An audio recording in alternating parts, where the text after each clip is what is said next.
So we understand evangelism, right? What is evangelism? Then the third lesson deals with now engaged in witness. Why include this after that, and why and how does it fit into the vision of a vibrant church in the 21st century? So after we agree that we can't keep it to ourselves, I'm going to answer that second question first. How does this fit in?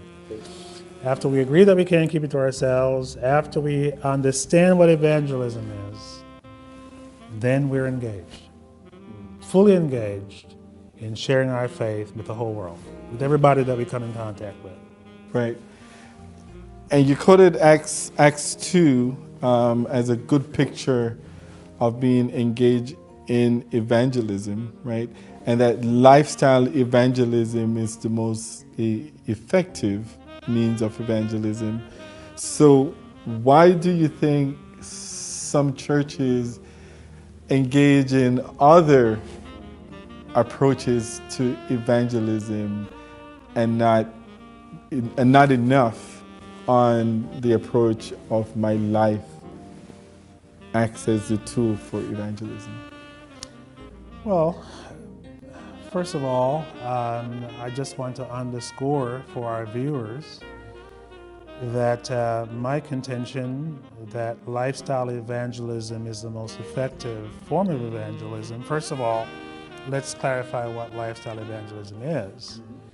Lifestyle evangelism says that it's not a crusade, it's not a street meeting, it's not a, there are all kinds of evangelistic approaches.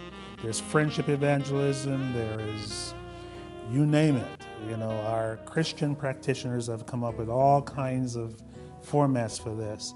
And what I'm saying is not original with me. I'm agreeing with the experts that at the end of the day, the most effective form of evangelism is the evangelism that happens when one person, one-on-one, at a coffee break, at wherever, across the table, looks at a person and basically says, let me tell you about my faith in Christ.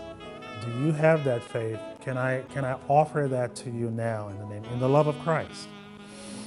That is the most effective form of evangelism. And even though millions of people have come to Christ over the years through crusades and various events, at the end of the day, most of the people who have come to Christ have come just one-on-one. And that is the lifestyle, allowing your life to be the best gospel that people hear. So, your question is, well, why would some people have reason to try other methods? And my answer is that we all need to use the methods that are available to us, that work the best for us. In some parts of the country, in some parts of the world, lifestyle evangelism, street evangelism, to pick one of the options, doesn't work very well. In fact, in places where when I pastored here in New York, we regularly had a street meeting. We're on a Sabbath afternoon. We take the sound system on the corner of a street and we sang and preached. People walked by. Sometimes they ignored us. Occasionally people received the Lord. Where that still works, do it. If you have an opportunity to be part of a crusade event in your community, do it. This is not a restriction. We're merely saying that at the end of the day, the surest form,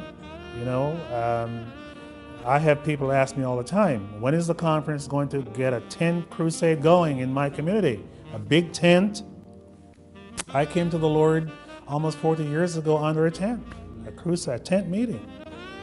That's not as in vogue anymore, but where it's still happening, it is encouraged. But just know that at the end of the day, the most effective form is lifestyle, allowing who I am to be my witness for Christ.